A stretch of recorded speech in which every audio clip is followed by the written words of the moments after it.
camera.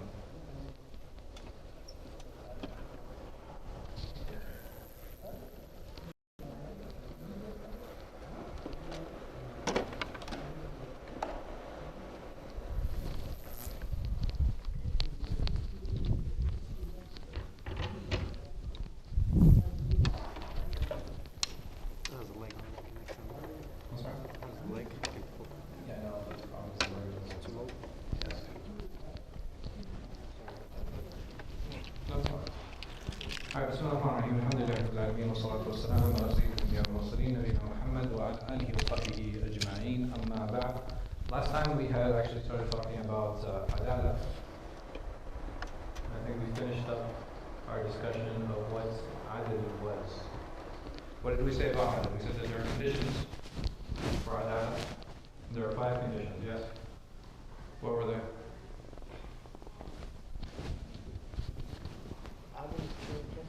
Adil is trustworthy, yes. They has to be Muslim, mashallah. I'm glad you can read the slide. What else?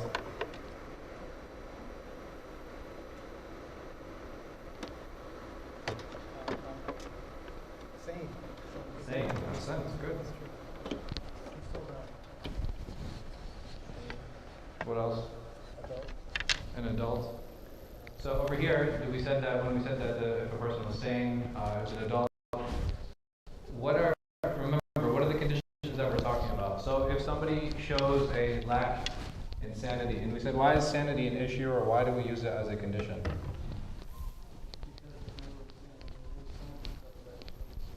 What happened? They were saying it was going to go all over the place. Sometimes yes, sometimes no. By nature, they can't be trustworthy. Why can't they be trustworthy? Well, if they're not saying, then they're not in the reality. It's an issue of perceived reality, right? So when we were talking about before, here we're not talking about the individual himself, right? So it's not about grading this person or talking about his Islam. We're talking about what? Narrating, right? This is a very important point that we're discussing narrating here. We're not talking about an individual's Islam.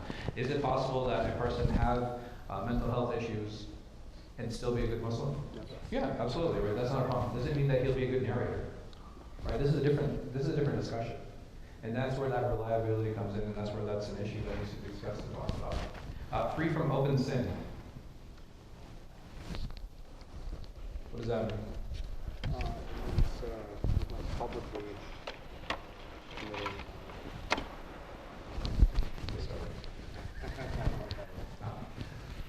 Publicly committing. Right, he's not publicly committing sin, and why is that important? Because if he is committing sin in public, then he should, if that's the example, he's going to give a bad example about it. So are narrators supposed to be exemplary? No, right? Because you do have some narrators that have some. I don't want to say they had some strange character traits, right? Not to say that they were bad people. Again, we're not talking about this. That's what happened. Yeah, dude, I don't know what to do. I mean, not you, but I have slides purposely. Yeah, I don't need the slide. I just maybe do this slide. Is that fine? This is what happens when you don't have a common scheme. So anyway, the issue that we're discussing again is, all right, if this person is free from open sin, why is that important? Because if a person does openly sin, what does that say about that individual? Their character? Right, it speaks on their character, and not just that. If an individual is willing to speak that, and if an individual is willing to say that, like to do these things publicly, how much value does he have for Deen? It's okay. Right, not too much. So, and if we have a show of an individual not having that much value for the Deen, can we trust him now to narrate? Okay, and what is the last condition? There are 5. So I'll help you guys with that much.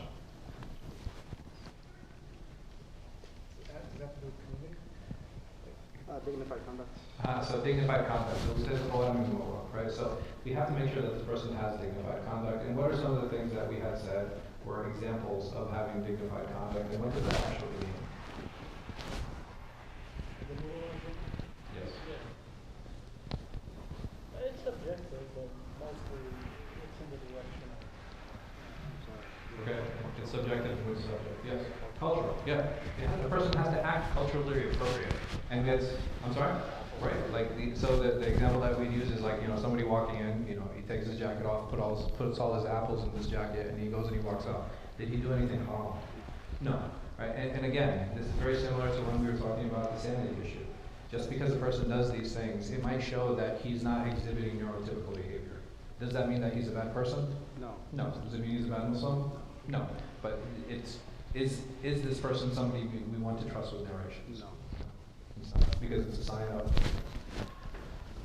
We had talked about things. We had talked about the innovator, how to deal with the innovator, the different types of innovators, why we don't trust narrations from innovators. This was a much longer discussion. We had talked about different types of Adalah.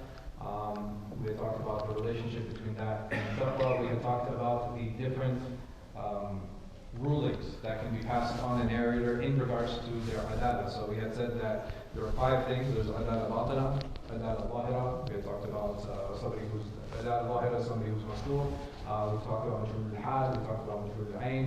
We talked about tawakkuf, like pausing a ruling and not making a ruling on an individual. And when does that happen? You don't know. You don't have enough data. I don't have enough information. Right? If I don't have enough information to pass a ruling on a narrator, then I do something that's called tawakkuf, where I pause. So this happens both in situations where there's Majhul al-Ain and Majhul al-Hal. What is the difference between them? Right, Majhul al-Hal is general, and Majhul al-Ain is specific. What does that mean? How does that help me?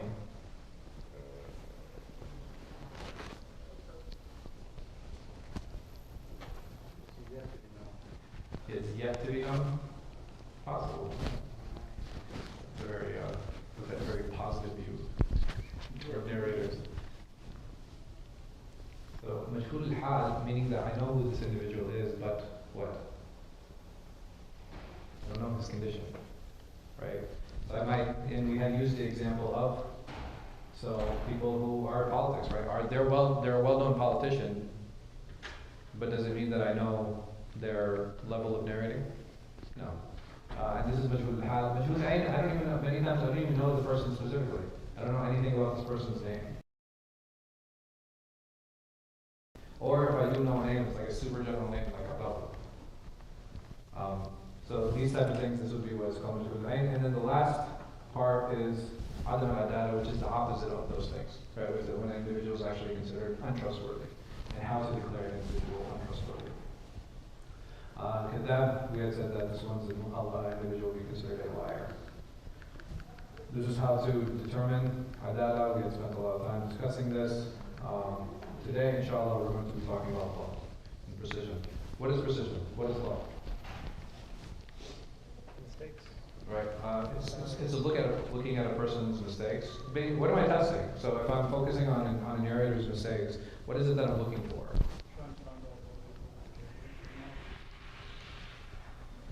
So why wouldn't that be a discussion for Adalah and his trustworthiness? Well, that's what both means. It doesn't mean that doesn't mean trustworthy. But I'm saying here, if I can't trust the person, you notice how you put trust in there? Precision is like accuracy. How many times? Not accuracy. It's actually accuracy. Right? It's a judge of that individual's accuracy. It's not his mistakes or faults, it's accuracy. Right. So it can be mistakes, right? So what are some mistakes that I present? If a person narrates and he can mistakenly narrate things, can his mistakes get to a point where we start talking about his trustworthiness? Yes. Yes, it can. And we'll get into that and we'll talk about that, inshallah.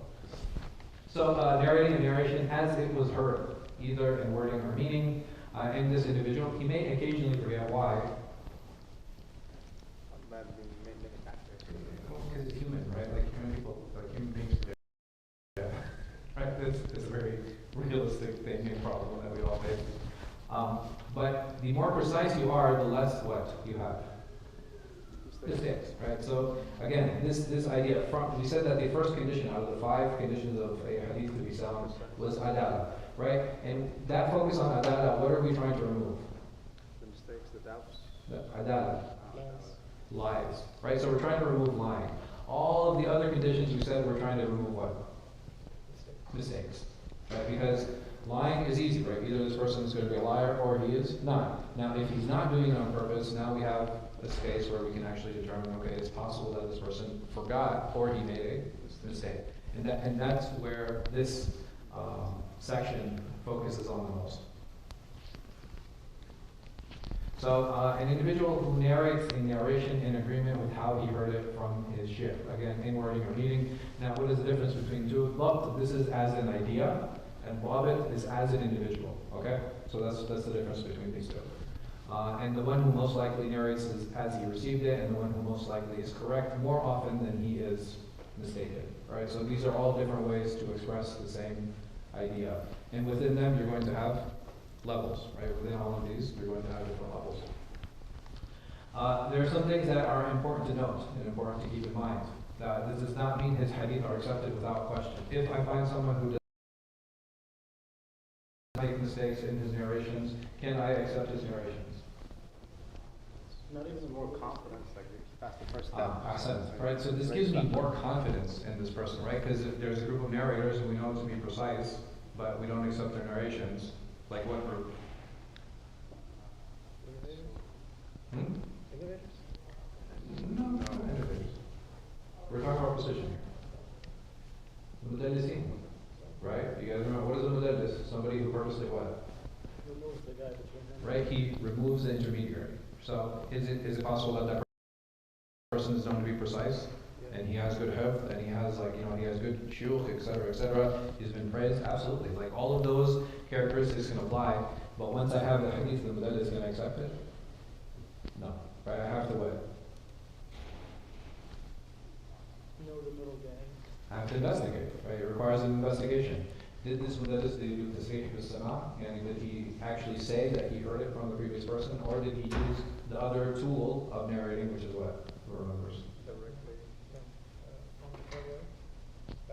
On what? On the authority was. Right. So did he use an, or did he use I heard, or eyewitness, or I'm the one who read on the sheikh, right? So did he use one of those ways of narrating, or did he say on the authority of which we said that is a means for the deceased to narrate?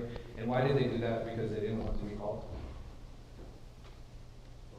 liars, right? So if they said I heard and they didn't hear it, what happens? You're a liar. That it's important that we're not talking about an individual who never makes mistakes, right? Because everybody will make a mistake. And this is a preliminary condition. It's a preliminary condition, meaning that this is one of the steps I will take in order to help accept this narrator's, the ruling on this narrator. And if there's no reason to doubt his precision in a particular hadith, so for example, if he's narrating a hadith in which there are 7 narrators and he's challenging all of the other narrators. These guys are saying the Prophet ﷺ went right, and the lone one, he's saying that he went left. Does that give me confidence in the narrations? No. It actually lessens my confidence in it. If he narrates without support, so you have narrators saying that the Prophet ﷺ went right, and then he said that he's narrating that the Prophet ﷺ went forward. So he's not going against, right? But he's the only one that he's saying that. Right, so we remember, put on the side. Right, this is the one that we put on the side because this is the tafarrud, right? So now we have a lone narration. How do I deal with this lone narration? That requires another set of steps in order to analyze it. We also said that who would not be considered precise? The one who is mistaken more than he is correct. And this can be due to a number of reasons. The sheer number of mistakes. If I find that 80% of this guy's hadith are mistaken, right, there's a problem there, right? There's an issue there. Like either this guy during his classes he wasn't what? Like he wasn't paying attention at all, right? Right? He was playing on his phone, right? He kept asking ChatGPT how to challenge the shit, right? They use ChatGPT on the rock. He's talking this way, like I hit it right there. So, right, either he absolutely wasn't paying a mistake, right? Or he just wasn't mentally present. Or what is the other possibility? Right, like sleeping, like you have all of these things, or a person just doesn't have what? He's lacking. Right, he doesn't have that memory, right? He just doesn't have that strength of memory. Like you ask him, hey, what happened here, and like he'll just remember like bits and pieces. He won't be able to narrate the whole story. So and it becomes very challenging for that person. So here, the gravity of the mistake. So, for example, the Prophet ﷺ said there are 5 pillars in Islam, and then you have this guy coming and saying there are 4 pillars in Islam. What do you guys think about that mistake? I mean, it's not a mistake. This is what you remember, right? He wasn't paying attention to what his chef told him, and he's just narrating this hadith. I'm not gonna call it a mistake. Okay. But is this like the Prophet ﷺ used siwak 7 times, and he's like the Prophet ﷺ used siwak 9 times? Is that like a huge? It depends on the subject, first of all. But It's not a huge mistake. But if he's coming down, he's like, oh, well, Islam actually has 6 pillars. And the Prophet ﷺ said Islam has 6 pillars. What do you Islam has 6? he's a liar. Right? Either he can be lying, or what? His mistake is so huge, right? This is such a big mistake that it's actually not telling any more of his precision, but of his what? Deceit. His trustworthiness. Now we start actually doubting his adalah, right? Why? Because of the gravity of the mistake, right?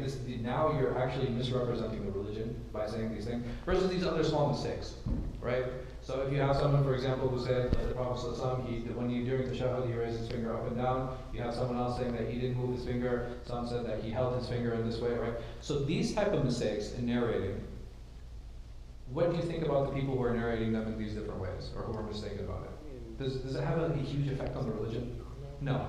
Is that a mistake that we'd be like, oh, it's okay, man. Like it's such a specific, minute issue. Maybe it's you know what I mean? Like the way they heard it or relate it.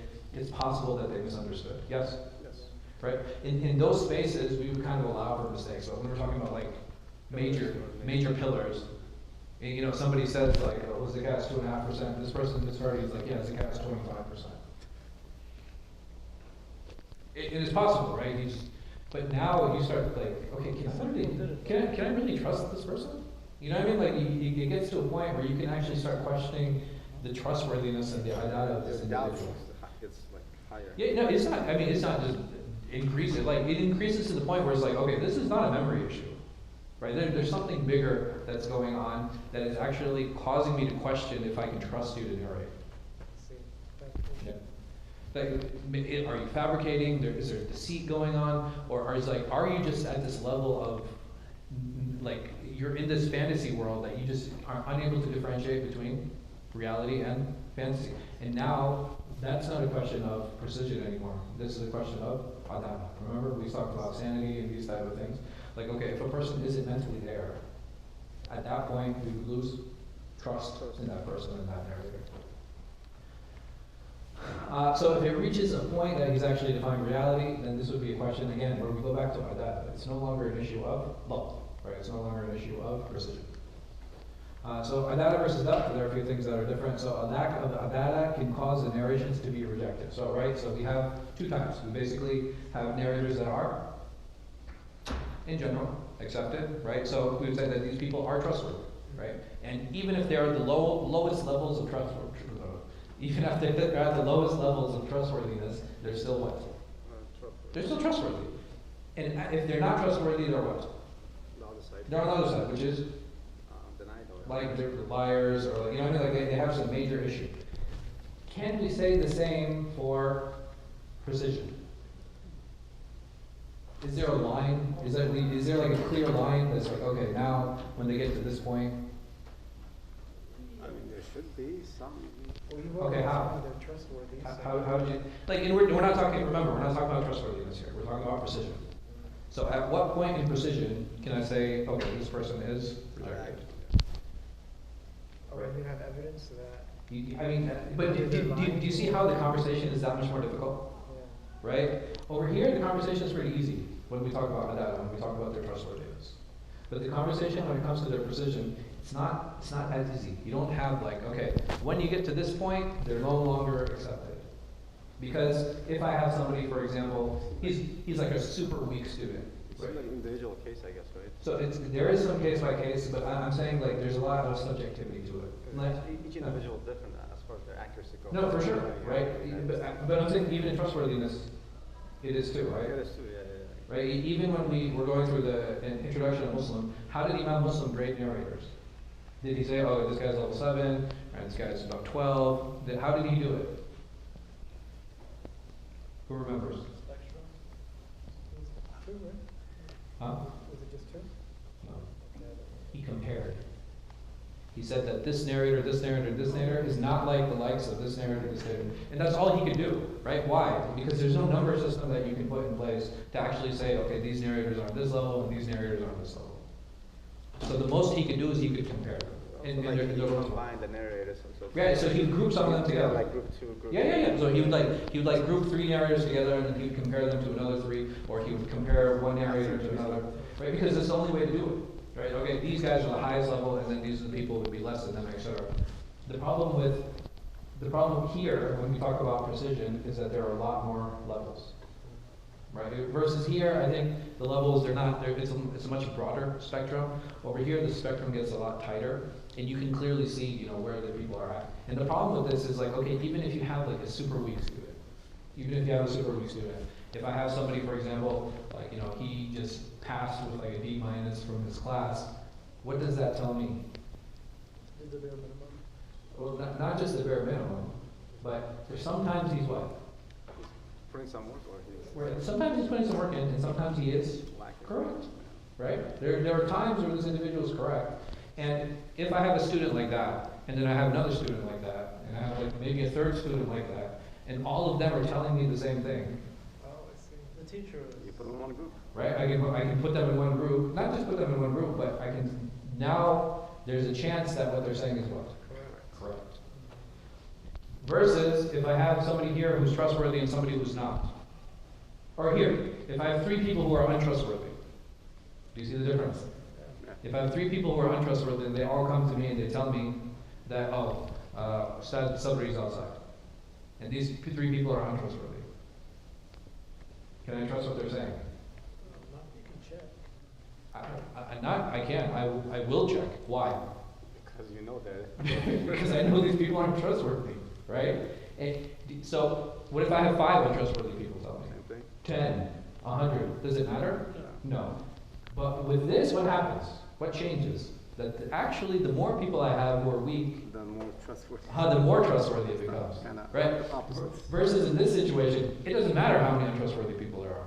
You could bring 100 or 1,000. I'm still not going to. Still not trustworthy. I'm still not going to trust you. Like, you're all a bunch of liars. Like, I don't care if you're agreeing on something. So that's one of the biggest differences between Adalah and when we have this. Worse. Yeah. I'm sorry? It actually makes it Oh, it worse. starts making it worse? It's like, you guys are definitely working together along this stuff. So there are different types of weakness and precision. So over here, you have 2 major types. You have what we call continuous, or qa'im, and you have something that is situational, which is a body, right? So something happened. What does continuous mean? Is like this person always had memory problems, like always, right? From the time they started narrating until they passed away, this individual always had memory problems. And then you have situational, meaning that something happened. During their lifetime. Right, something happened during their lifetime that caused their weakness too. Right, like it's something. There's some traumatic event, right? There's some trauma that happened in their life that actually caused them to completely change the way that they're narrating. Sometimes it's the death of a son or a daughter, right? And then because of the trauma that they have, they don't narrate the same way that they used to, right? Their memories and this. Why? Because the drive that they had maybe before is gone now. Other examples are somebody who he used to narrate from his books, right? Like, so he used to write a lot, he used to record a lot, and his library burns down. How reliable are his narrations going to be after that happens? Right, less so, right? It's going to be difficult to trust that person. Sometimes brain trauma, right? So an individual actually gets hit, or somebody, he goes to war, he goes to battle, he fights, something happens, like, he gets hit in the head, and he just doesn't remember the way that he used to. And these are all weapons, right? So all of these things actually happen. But yes, like these situations happen which cause their memory to actually change. Sheikh, you just mentioned Yeah. a library burned down. Yeah. How does that affect his position, their position? So here, well, it's a good question. How would someone's library burning down affect that individual's precision?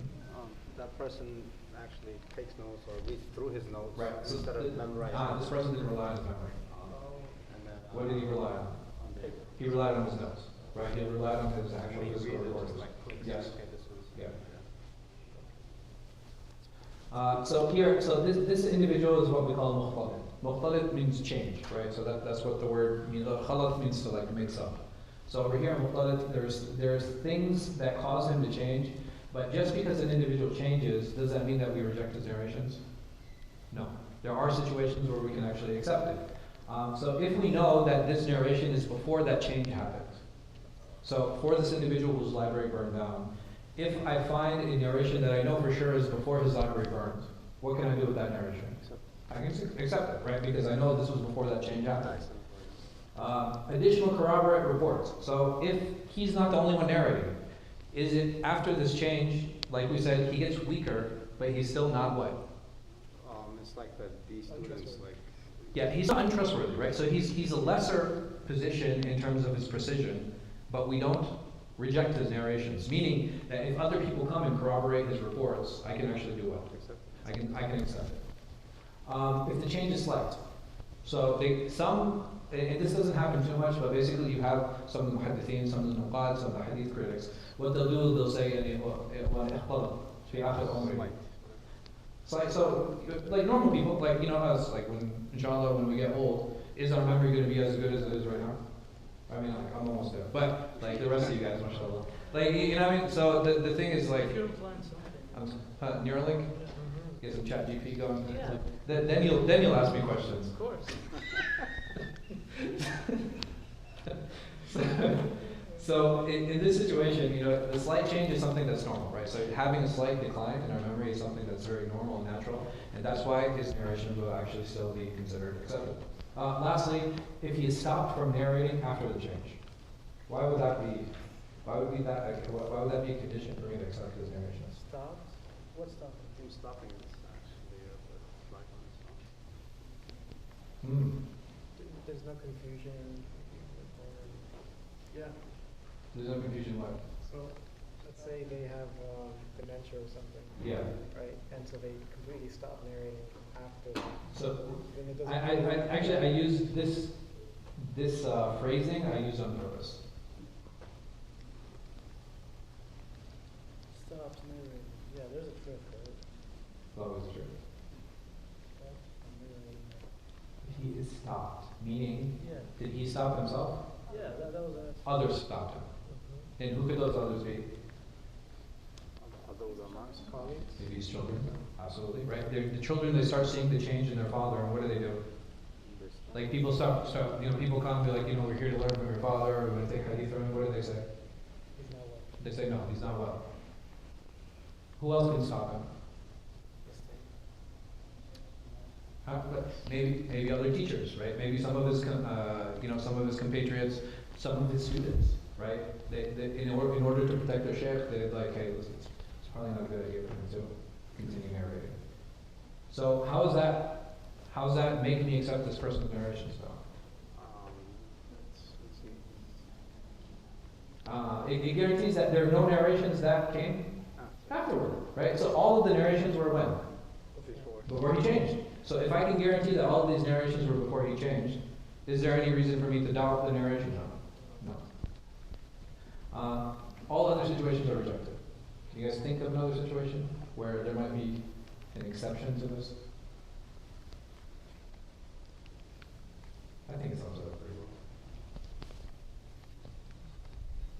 well. Types of laws.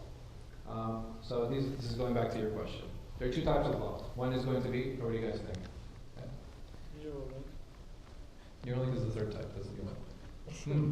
Actually, it's not. It's actually a modification of the second. What are the two types of precision that an individual can have? Was it written and Written and memory. That's it. So over here, from memory, that this person had very strong memory. You have some of the muhaddithin, they would say things like, I never saw black and white in my life. Meaning that they never touched the ink, the paper. And their memory was, they're considered precise narrators. Natural. They were naturally gifted by Allah subhanahu wa ta'ala in having this ability to have this extensive memory. And then writing, right? And this is something, and are there problems with somebody who relies on their writing, mostly if not completely? What are some issues or problems that can come up? always, but Most of the time, right? Or access to them. access to them, yeah. Right, an individual need access to his notes and his recording, sure. What else? They might burn down. I'm sorry? I can't. I said if they lose it. If they lose it, that's definitely a problem. What else? Okay, I'm sorry? Misinterpreting their own notes sometimes. Right, all right, so I'll take that a step further. They misread, right? So they're narrating, even though it's written in front of them, what can they can do? So they can misread. That's from this, what about from this? Is there a possibility of mistake? That's in giving, what about taking? Do scribal errors happen? Like even when we're taking notes, do we make mistakes when we're writing? Right, so this is part of the problem and part of the issue that comes in written. Like, so some people might be like, oh, why didn't everybody just write it down? Some of them didn't trust, like, the writing. We have to realize that this is a time before you could just go, like, you know, I mean, you go to Imam Mukhtalit and be like, hey, listen, can I get a copy of your book? He's like, yeah, sure, there's staples over there, you know, just go photocopy it. Is that how it worked? Hey, what did they do? Ask scribes, right? And even within scribes, there were some scribes that were good, and there's some scribes that were bad. Right, and that just, I mean, that's the nature of everything, right? So sometimes you have good quality, people who provide a good service, and people who provide a less quality service. Narrating and meaning. On that two comparison, Yeah. which were higher. Which is higher, so the one who's able to combine. Alright, so that would be the highest, the one who's actually, and why? Because the person who has it memorized, even if he does forget something, what can you do? You can go back and you can check. Narrating and meaning. So is it permissible for scholars or for narrators to narrate a hadith, not in the wording, but in the meaning? All of muhaddithin say? Yes, in general. Are there certain situations which require a more precise way of narrating? Yes, there are. And we'll talk about that in the luncheon, inshallah. But in general, these are the two conditions that the scholars of hadith have put forward. The first condition being that this person have a good understanding of the Sharia. Right? If he has a good understanding of Sharia, the likelihood of him making a mistake saying that instead of zakat being 2.5% is 25%, would a person who understands Sharia narrate something like that? No, right? That is not something that would happen. Why? Because he understands it. The other one is having a good grasp of the language. If I don't know the Arabic language well, is it okay for me to start substituting synonyms that I don't have a good grasp on the meaning of? No, right? So these are the two conditions. I need to have knowledge of the Sharia and I need to have knowledge of the Arabic language. So the types of hadith that cannot be narrated in meaning. Well, what do you guys think?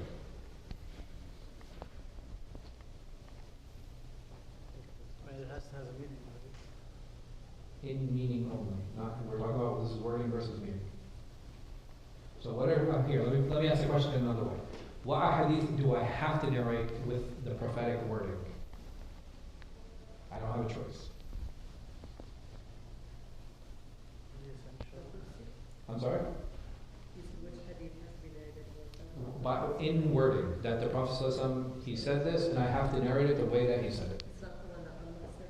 Qudsi? No, even Qudsi can be narrated in meaning. Don't have to do with rulings. Even rulings, as long as the ruling, again, having knowledge of the Sharia and making sure that I'm narrating. The Prophet ﷺ told us to pray 4 rak'ah for Salat al-Dhuhr. And the person he narrates a meeting, the Prophet ﷺ said, it's a, Salat al-Dhuhr is 4 rak'ah. Right? He changed the wording, but the meaning is still sound. When I start, you guys are gonna be like, oh. But dua. So if it's a prophetic dua, I have to say that the Prophet ﷺ, in his dua, he said X, Y, Z. Okay? For example, رَبَّنَا آتِنَا فِي الدُّنْيَا حَسَنَةً وَفِي الْآخِرَةِ حَسَنَةً وَقِنَا عَذَابَ النَّارِ. This for sure we can say is prophetic, right? This is the prophetic, so the Prophet ﷺ actually says this. Like in line with this, what else? Of course there's more. It's not just dua. That's Farhan. Oh, no, you know what? No, you're right. So, but that would fall under dhikr.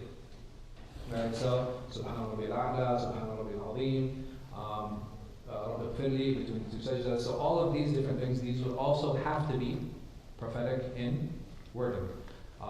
The tahiyyah, right? Tahiyyatu lillahi, right? This would have to be Salah Ibrahimiyya, Allahumma salli ala Muhammad. This would have to be, again, something that are prophetic in their wording. Okay, where else? Allah's names. This has to be something that is in wording, not in meaning. And those that are considered small and encompassing. For example, the Prophet ﷺ said, "Ad-din al-nasiha," that the religion is sincere advice. So this is a statement that is considered small, is considered encompassing. Why is it not okay to substitute this? Why is it not okay to come with synonyms?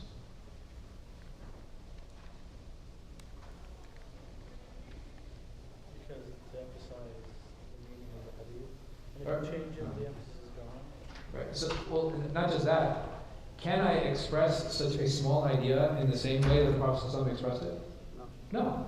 And if there are expressions like this that we know to be small, and there's only one way, or I won't say one way, there is a way to express it, and the Prophet ﷺ expressed it, then we know that that expression is what? The best way. When the Prophet ﷺ said, "Innama al-a'malu bin-niyat," and that's it, the hadith stops. Is there a better way to express that? No. So again, anything that is considered what we call jawami al-kalim, then this is something that cannot be changed in what? In wording. Narrating from written works, inshallah we'll probably stop here, that this is also conditional, that it is written in a clear, legible form, that it cannot be tampered with, meaning that only I have access to my library. And lastly, if the narrator has weak memory, that he only narrate from his recorded narrations. Is it possible that people, some of the narrators got narrations outside of their library? Yes, it is. But if they didn't record it, then they are not allowed to narrate. All right, and we'll stop here. I'll see you guys inshallah after Salat al-Isha for the class.